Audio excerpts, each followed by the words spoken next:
పిత పుత్ర పవిత్ర ఆత్మ నామమున ఆమెన్. ప్రభు మీతో ఉండునుగాక, మీ ఆత్మతోనూ ఉండునుగాక. మత్తయి శుభవార్త 2వ అధ్యాయము 1వ వచనము మరియు 2వ వచనము. హేరోదు రాజు పరిపాలన కాలమున యూదయ సీమయందలి బెత్లెహేము నందు యేసు జన్మించెను. అప్పుడు జ్ఞానులు తూర్పు దిక్కు నుండి యెరూషలేమునకు వచ్చి, యూదుల రాజుగా జన్మించిన శిశువెక్కడా? ఆయన నక్షత్రమును తూర్పు దిక్కున చూచి మేము ఆరాధింపవచ్చితిమి అని అనిరి. క్రీస్తు సువిశేషము. క్రీస్తువా మీకు స్తుతి కలుగునుగాక. హల్లెలూయా, హల్లెలూయా. యేసువా వందనం, యేసువా స్తోత్రం.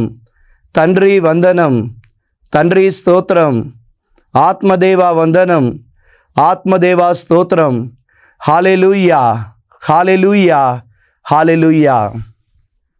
క్రీస్తునాథుని యందు ప్రియ సోదరి సోదరులారా, దివ్యవాణి వీక్షకులారా, విశ్వాసులారా, మీ అందరికీ యేసు ప్రభు నామములో మరొక మారు క్రీస్తు సందేశమను ఆధ్యాత్మిక కార్యక్రమమునకు స్వాగతం, సుస్వాగతం. ఈరోజు మనము జ్ఞానుల పండుగను జరుపుకుంటున్నాం. జనవరి 6 శ్రీసభ జ్ఞానుల మహోత్సవాన్ని, యేసు ప్రభు సాక్షాత్కార మహోత్సవాన్ని కొనియాడుతుంది. కనుక ఈరోజు మనము మత్తయి శుభవార్త 2వ అధ్యాయం 1వ వచనం నుండి 12వ వచనం వరకు జ్ఞానులు నేర్పించిన సంగతులను గురించి ధ్యానం చేయడానికి ప్రయత్నం చేద్దాం. హల్లెలూయా. క్రీస్తునాథుని యందు ప్రియ సోదరి సోదరులారా, మత్తయి శుభవార్త 2వ అధ్యాయం 1వ వచనం నుండి 12వ వచనం వరకు మనం పరిశీలన చేస్తే అక్కడ మనము 3 పాత్రలను మనం చూస్తూ ఉన్నాం. మొట్టమొదటి పాత్ర ఎవరిది అంటే జ్ఞానులు. జ్ఞానులు తూర్పు దేశమును చెందిన వాళ్ళు. తూర్పు దిక్కు నుండి యేసు ప్రభు యొక్క నక్షత్రమును చూసి యేసు ప్రభువును వెతికిన వాళ్ళు. జ్ఞానులు మనకు నేర్పించే విషయము మొట్టమొదటిగా వారు ప్రభువును వెతికిన వారు. విలాప గీతములు 3వ అధ్యాయము 25వ వచనంలో ప్రభు వాగ్దానం ఈ విధంగా రాయబడి ఉంది. తన్ను నమ్ము వారికి, తనను వెతకు వారికి ప్రభు మేలు చేయును. నిజమే, తనను వెతికే వారందరికీ దేవుడు మేలు చేస్తాడు. అందుకే యేసు ప్రభు మత్తయి శుభవార్త 7వ అధ్యాయము 7వ వచనములో తెలియజేస్తున్న అంశము, అడుగుడు మీకు ఇవ్వబడును, వెతకుడు మీకు దొరకబడును, తట్టుడు తెరవబడును. నిజమే, ఈ జ్ఞానులు యూదులు కారు. ఈ జ్ఞానులు తూర్పు దేశాలకు చెందిన వారు. అయినప్పటికీ ఒక నక్షత్రమును చూసి, ఆకాశంలో ఒక వింత కనిపించిందని చూసి, ఆ వింతను అనుసరిస్తూ, నక్షత్రమును అనుసరిస్తూ యేసు ప్రభువును వెతికిన వారు జ్ఞానులు. వీరు నేర్పిస్తున్న సత్యం, ప్రియ బిడ్డలారా, ప్రభువును నీ జీవితంలో నీవు వెతకుము. వెతికితే ప్రభు తప్పకుండా దొరుకుతాడు. పరిశుద్ధ గ్రంథంలో యేసు ప్రభువును వెతికిన వాళ్ళు చాలామంది ఉన్నారు. వాళ్ళందరూ ప్రభువును పొందుకున్నట్లు పరిశుద్ధ గ్రంథం సెలవిస్తుంది. జ్ఞానులు ప్రభువును వెతకగా ప్రభు వారికి దొరుకుతున్నాడు, వారికి దర్శనం ఇస్తున్నాడు, సాక్షాత్కారం ఇస్తున్నాడు. అదేవిధంగా యోహాను శుభవార్త 4వ అధ్యాయంలో సమరియా స్త్రీ ప్రభువును వెతుకుచున్నది. వెతికినప్పుడు సమరియా స్త్రీ ప్రభువును కనుగొన్నది. ప్రభు దగ్గర నుండి జీవ జలమును పొందుకుంటున్నది. లూకా శుభవార్త 19వ అధ్యాయం 1 నుంచి 10 వచనాలు మనం పరిశీలన చేసినట్లయితే, జక్కయ్య ప్రభువును వెతుకుచున్నాడు. ఆయన ప్రభువును చూడాలని ఆశతో మేడి చెట్టు ఎక్కుచున్నాడు. వెతుకుచున్న జక్కయ్యకు ప్రభు దొరికాడు. ఆయనకు రక్షణ నొసగుచున్నాడు. లూకా శుభవార్త 2వ అధ్యాయము 16వ వచనంలో గొల్లలు ప్రభువును వెతుకుతున్నారు. చిన్నారి బాలయేసును వెతుక్కుంటూ పశువుల పాకకు వెళ్ళారు. అందుకే గొల్లలకు ప్రభు దొరుకుతున్నారు. అదేవిధంగా యోహాను శుభవార్త 20వ అధ్యాయం 1 నుంచి 8 వచనాలు మనం పరిశీలన చేసినట్లయితే, యేసు ప్రభు మరణించిన తర్వాత ఆయన సమాధి వద్ద మగ్దలా మరియమ్మ యేసు ప్రభువును వెతుకుచున్నది. అలా వెతుకుచుండగా యేసు ప్రభు ఆమెకు దర్శనమిచ్చాడు. ఇవన్నీ ఉదాహరణలు మనకు నేర్పిస్తున్న సత్యం ఏంటంటే, ప్రియ సోదరుడా సోదరి, జ్ఞానులు మరియు జక్కయ్య, సమరియా స్త్రీ, గొల్లలు, మగ్దల మరియమ్మ వీరందరూ ప్రభువును వెతికిన వారు. అందుకే ప్రభు వారికి దొరికారు. నిజమే ప్రియ సోదరుడా సోదరి, నీవు కూడా ప్రభు వెతకాలి. ప్రభువును తెలుసుకున్నటకు వెతకాలి. దివ్య సంస్కారాల్లో ఆయనను వెతకాలి. దివ్య బలిపూజలో ఆయనను వెతకాలి. పరిశుద్ధ గ్రంథంలో ఆయనను వెతకాలి. దివ్య వాక్కులో ఆయనను అర్థం చేసుకోవడానికి ప్రయత్నం చేయాలి. అలా వెతికినప్పుడు ప్రభు నీకు దొరుకుతాడు. ఆయన నీకు మేలు చేస్తాడు. దొరకడమే కాదు, మేలు కూడా చేస్తాడు. జ్ఞానులు ఎంతగా వెతికారు మీరు గమనించండి. బెత్లెహేము నగరమునకు రావడానికి అంత సులువు కాదు. వాళ్ళు ఉన్న ప్రదేశం నుంచి ఎన్నో వేల కిలోమీటర్లు వాళ్ళు ప్రయాణం చేయాలి. అలా ప్రయాణం చేసి వారు ప్రభువును వెతుకుతున్నారు. యెరూషలేం నగరానికి రాగానే ఆ జ్ఞానులకు కనిపించిన మార్గదర్శి మాయమవుతుంది. అయినప్పటికీ అక్కడి రాజు దగ్గరికి వెళ్ళారు. హేరోదు రాజు దగ్గరికి వెళ్ళి వాళ్ళు హేరోదు రాజును అడుగుతున్న ప్రశ్న, యూదుల రాజుగా జన్మించిన శిశువు ఎక్కడా అని వారు వెతికారు. అలా వెతకగా వారికి దేవుడు తన యొక్క సాక్షాత్కారాన్ని చూపిస్తున్నాడు. ప్రియ సోదరి సోదరుడా, జ్ఞానులు ఏమీ తెలియని వారైనప్పటికీ, మెస్సయా గురించి తెలియని వారైనప్పటికీ ప్రపంచంలో చూసిన ఒక వింతైన తారను చూసి ప్రభువును వెతకారు. మరి నీకు కూడా ఒక వింతైన తార దివ్య సంస్కారాలు, నీకు కూడా ఒక వింతైన తార దివ్య వాక్కు, నీకు కూడా ఒక వింతైన తార ప్రార్థన. వీటిలలో ప్రభువును, యేసు ప్రభువును వెతుకుతున్నావా? వెతకి ఆయన్ను కనుగొంటున్నావా? వెతికిన జ్ఞానులు యేసు ప్రభువును కనుగొన్న తర్వాత ఏం చేస్తున్నారంట? ఆరాధిస్తున్నారు.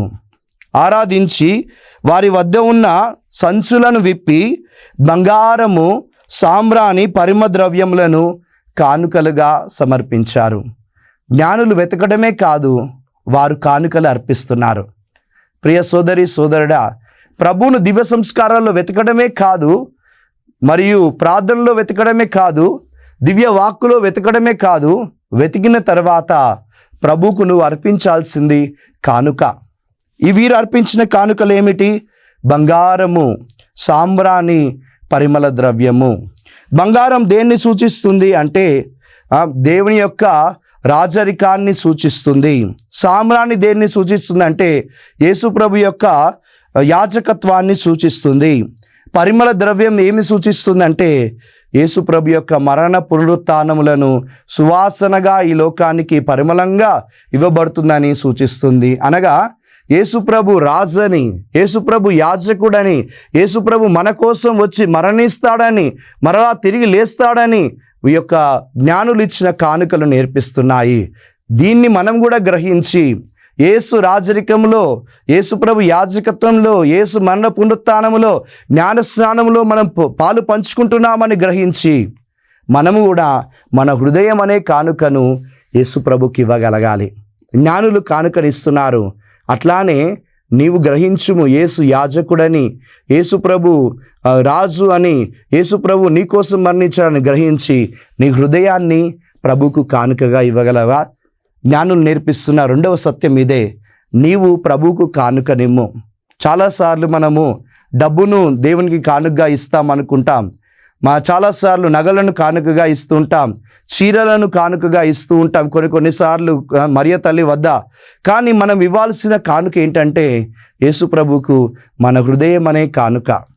నీ పాపపు హృదయాన్ని ప్రభు కానుకగా ఇవ్వు. దేవుడు నిన్ను దీవిస్తాడు. జ్ఞానులు నేర్పిస్తున్న సత్యం, ప్రభును వెతకడమే కాదు, కనుగొనడమే కాదు, కానుకను ఇవ్వాలి. ఇక మూడవదిగా జ్ఞానులు నేర్పిస్తున్న మూడవ సత్యం ఏంటంటే, ఒక్కసారి ప్రభువును కనుగొన్న తర్వాత వారు కొత్త మార్గంలోకి ప్రయాణం చేస్తున్నారు. పాత మార్గాన్ని విడిచిపెడుతున్నారు. వాక్యం చెప్తుంది, మత్తాయి శుభవార్త 2వ అధ్యాయము 12వ వచనము, హేరోదు చెంతకు మరలిపోరాదని స్వప్నంన దేవుడు వారిని హెచ్చరింపగా వారు మరొక మార్గమున తమ దేశమునకు తిరిగిపోయిరి. ఒక మార్గంలో వచ్చారు, ప్రభువును కనుగొన్నారు, ఆరాధించారు, కానుకలు ఇచ్చారు. మరలా వెళ్ళేటప్పుడు ఇంకొక మార్గానికి వెళ్తున్నారు. దాని అర్థం ఏంటంటే చాలా లోతైన అర్థం దాగి ఉంది. ఇదిగో, ప్రభువును తెలుసుకున్న నీవు, ప్రభువును నీ హృదయాన్ని కానుకగా అర్పించిన నీవు కొత్త మార్గంలో ప్రయాణించాలి. నూతన మార్గం ఎన్నుకోవాలి. పాత జీవితాన్ని పక్కకు పెట్టాలి. నూతన జీవితంలోకి రావాలి. జ్ఞానులు నేర్పిస్తున్న సత్యం ఇదే. నువ్వు నూతనంగా జీవించు, ప్రభువును వెతకుము, కానుక నిమ్ము, మరియు నూతనంగా జన్మించుము. ఈ 3 విషయాలు జ్ఞానులు నేర్పిస్తున్నారు. ఏమీ తెలియని వారైనప్పటికీ జ్ఞానులు నేర్పిస్తున్న ఈ సత్యాన్ని గ్రహించి ప్రభువును వెతకుము, నీ హృదయాన్ని కానుకగా ఇవ్వుము, అదేవిధంగా నూతన మార్గంలో యేసు ప్రభువును అనుసరించుము. ఇక రెండవ పాత్ర మత్తయి శుభవార్త 2వ అధ్యాయం 1 నుంచి 12 వచనాలు మనకు నేర్పిస్తున్న రెండవ పాత్ర ఎవరిదంటే హేరోదు రాజు. జ్ఞానులు ప్రభువును వెతుక్కుంటూ హేరోదు రాజు వద్దకు వచ్చారు. హేరోదు రాజును అడిగారు, యూదుల రాజుగా జన్మించిన శిశువు ఎక్కడా? వెంటనే హేరోదు రాజు యూదుల రాజు ఎవరు అని తెలుసుకోవడం ప్రయత్నించాడు.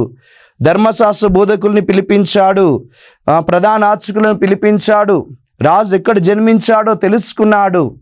బెత్లెహేములో జన్మించాడని వారు చెప్తే తెలుసుకున్నాడు. చెప్పిన తర్వాత ఆయన చేస్తున్న పొరపాటు ఏంటో తెలుసో ప్రియ బిడ్డలారా, రాజు జన్మించాడు, రక్షకుడు జన్మించాడని తెలుసుకున్నాడే కానీ తన సీట్లో నుంచి, తన కుర్చీలోంచి, తన సింహాసనం నుంచి ఆయన ఒక్కడుగు కూడా ముందు వేయలేదు. ప్రభువును వెతకని వ్యక్తిగా హేరోదు మిగిలిపోతున్నాడు. ప్రభు కోసం తెలుసుకొని వ్యక్తిగా ఆయన మిగిలిపోతున్నాడు. అందుకే హేరోదు రాజు జీవితం అంతమవుతూ ఉంది. ప్రియ సోదరుడా, సోదరి, నీకు కూడా ప్రభు ఇస్తున్న సందేశం ఇదే. నీ కొరకు యేసు ప్రభు పుట్టాడు. ఆయన నీ పాపాలు క్షమిస్తున్నాడు.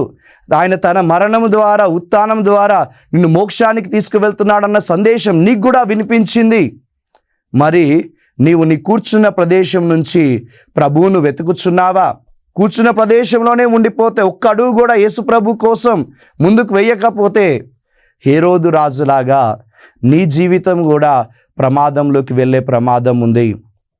నిజమే, హేరోదు రాజు ఒక్క అడుగు ముందుకేసి ప్రభువును వెతికితే ఎంత బాగుండేది, ప్రభువును తెలుసుకుంటే ఎంత బాగుండేది, ఆయన జీవితమే బాగుపడేది.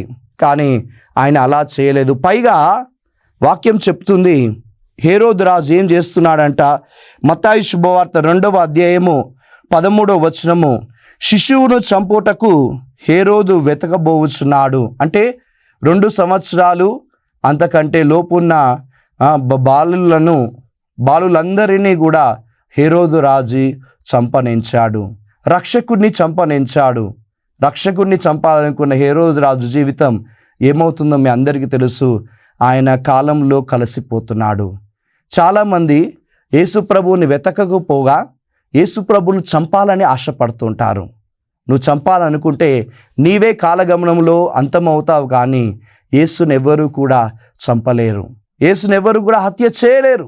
చూడండి, తన బిడ్డను దేవుడే తన దూతను పంపి కాపాడుచున్నాడు. కాబట్టి ప్రియ సోదరుడా, సోదరి, హేరోదు రాజు రాగా నీ జీవితం ఉందేమో ఒకసారి పరిశీలన చేసుకో. జ్ఞానులు ప్రభువును వెతకి కానుకలిచ్చి కొత్త మార్గంలో జీవితం జీవించారు.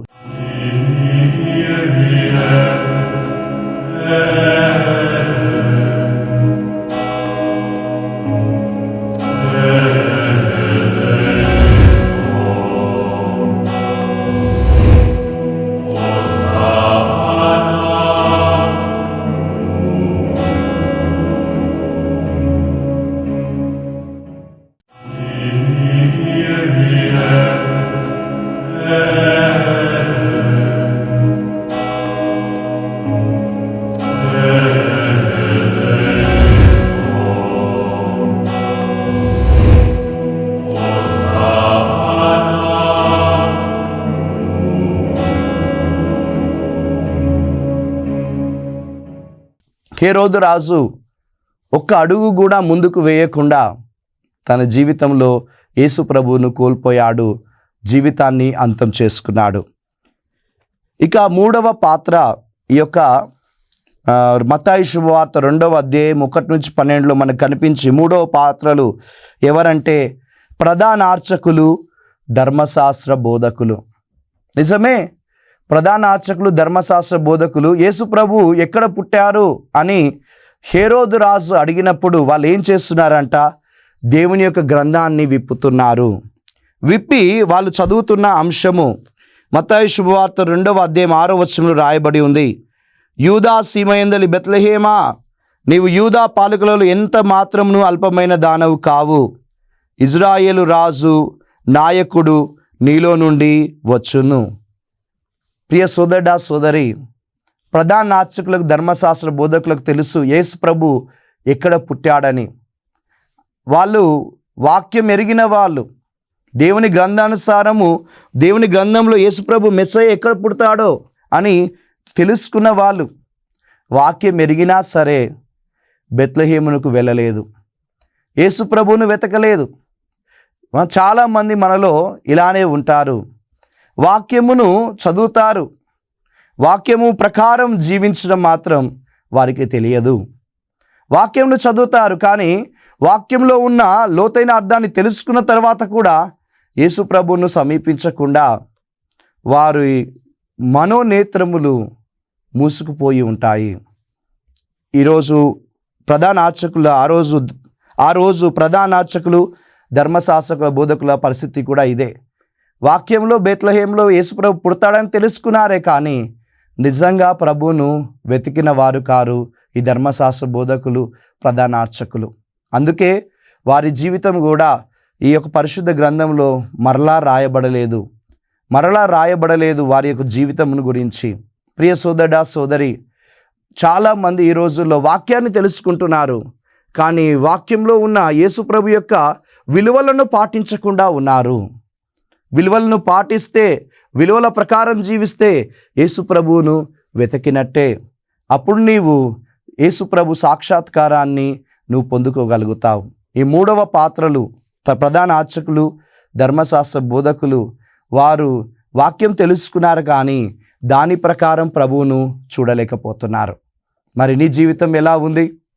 నీ జీవితం ఎలా ఉంది? పరిశీలించుకో ప్రియ బిడ్డ. జ్ఞానుల్లాగా ప్రభువును వెతుకుచున్నావా? నక్షత్రాన్ని చూసిన జ్ఞానుల్లాగా ఉన్నావా?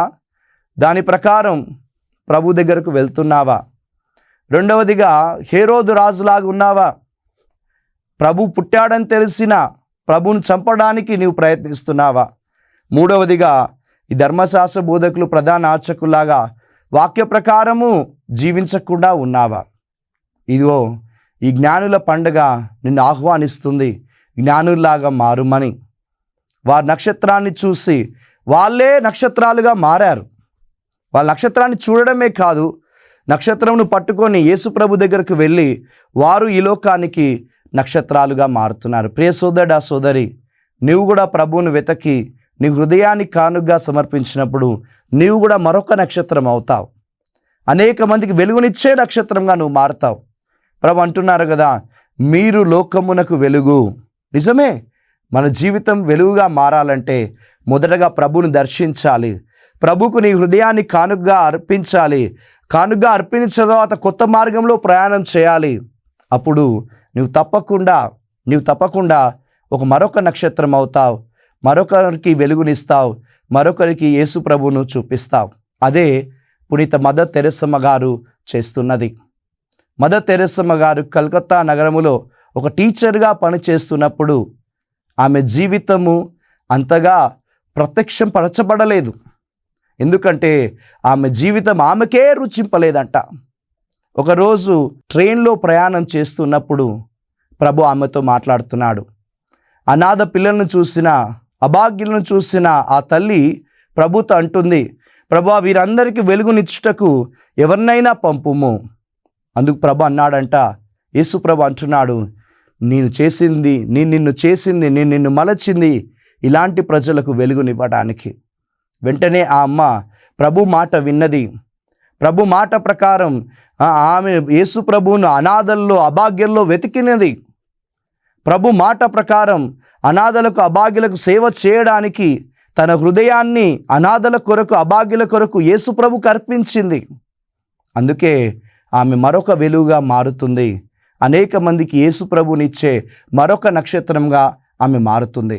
అప్పటి నుంచి ఆమె అనాథలకు, అభాగ్యులకు సాక్షిగా మారడానికి 5 రూపాయలతో ఒక నూతన సభను, మిషనరీస్ ఆఫ్ చారిటీ అనే ఒక నూతన సభను ఆమె ప్రారంభించింది.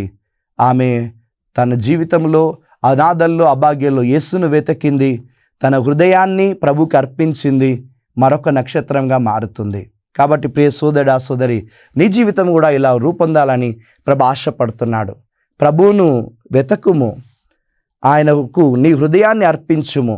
నువ్వు మరొక నక్షత్రంగా, ప్రభువుకు సాక్షిగా నూతన జీవితంలోనికి రమ్ము. ఇదే జ్ఞానుల పండగ. నీ నుండి ప్రభు కోరుకునేది మరొక జ్ఞానివ్వము, మరొకరికి వెలుగునివ్వము. ప్రార్థన చేసుకుందాం. కళ్ళు మూసుకొని చేతులు జోడించి ప్రభువును వేడుకుందాం. మహిమగల దేవ, సర్వశక్తిమంతుడా, జ్ఞానుల పండుగను జరుపుకుంటూ జ్ఞానులుగా మమ్ము మారుమని మమ్మందరినీ ఆహ్వానిస్తున్నందుకు నీకు స్తోత్రములు, వందనములు తెలియజేస్తున్నాం. జ్ఞానులు నిన్ను కనుగొన్న తర్వాత నిజమైన జ్ఞానంలోనికి వస్తున్నారు. నిజమే ప్రభువా, వెతకి నిన్ను కనుగొన్నారు.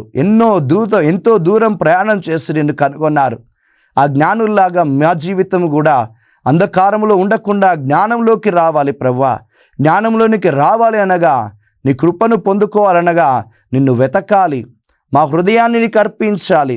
మా హృదయాన్ని అర్పించిన తర్వాత నూతన మార్గంలోనికి రావాలి, మరొక నక్షత్రంగా మేము మారాలి అని ఈరోజు మాకు నేర్పించిన సత్యములను బట్టి స్తోత్రాలు. జ్ఞానుల్లాగా మా జీవితాన్ని మలచండి. హేరోదు రాజులాగా, ధర్మశాస్త్ర బోధకులాగా ఆ జ్ఞానంలో మేము ఉండకూడదు ప్రభువా. నూతన జ్ఞానంలోనికి రావాలి, యేసుక్రీస్తు జ్ఞానంలోనికి రావాలి. యేసును వెతికే జ్ఞానం, హృదయాన్ని అర్పించే జ్ఞానం, నూతన జీవంలోనికి వచ్చే జ్ఞానం, మరొక నక్షత్రంగా మారే జ్ఞానంగా మమ్మందరినీ కూడా దీవించమని వేడుకొంచున్నాం. మదర్ తెరెసమ్మ గారు ఏ విధంగా అయితే తన జీవితంలో నీ జ్ఞానమును పొందుకొని వెలుగుగా, లోకానికి వెలుగుగా మారుతున్నారో ప్రభువా, మేమందరం కూడా లోకానికి వెలుగుగా ఉండే కృపను, శక్తిని మా అందరికీ దయచేయమని వేడుకొంచున్నాం. ప్రభువా, దివ్యవాణి వీక్షిస్తున్న ప్రతి ఒక్కరిని దీవించండి. అజ్ఞానం నుంచి జ్ఞానంలోనికి మమ్మల్ని నడిపించండి. చీకటి నుండి వెలుగులోనికి నడిపించండి. అసత్యంలో నుంచి సత్యంలోకి నడిపించండి. నిర్జీవంలోంచి జీవంలోనికి నడిపించమని వేడుచున్నాం. జ్ఞానులను నడిపించి సాక్షాత్కారం ఇచ్చిన దేవా, నీ యొక్క వెలుగును మా అందరికీ చూపించుమని ప్రభువా, అనారోగ్యంతో బాధపడుతున్న ప్రతి ఒక్కరికి నీ యొక్క ఆత్మీయ వెలుగును ప్రభువా, నీ యొక్క స్వస్థతను దయచేయమని ఈ మనవులన్నింటినీ మా రక్షకుడు, మా నాథుడు యేసు అతి పరిశుద్ధ నామములో అడిగి ప్రార్థిస్తున్నాము తండ్రి, ఆమేన్. ప్రభు మీతో ఉండునుగాక, మీ ఆత్మతోనూ ఉండునుగాక. సర్వశక్తిగల సర్వేశ్వరుడు పిత, పుత్ర, పరిశుద్ధాత్మ దేవుడు మేము దీవించి ఆశీర్వదించి ప్రభువును వెతికే వారిగా, ప్రభువును కనుగొనే వారిగా, ప్రభువులో నూతన మార్గంలోకి వెళ్ళే వారిగా, మరొక నక్షత్రంలాగా మేమందరినీ దేవుడు మార్చుదురుగాక. ఆమేన్. God bless you all.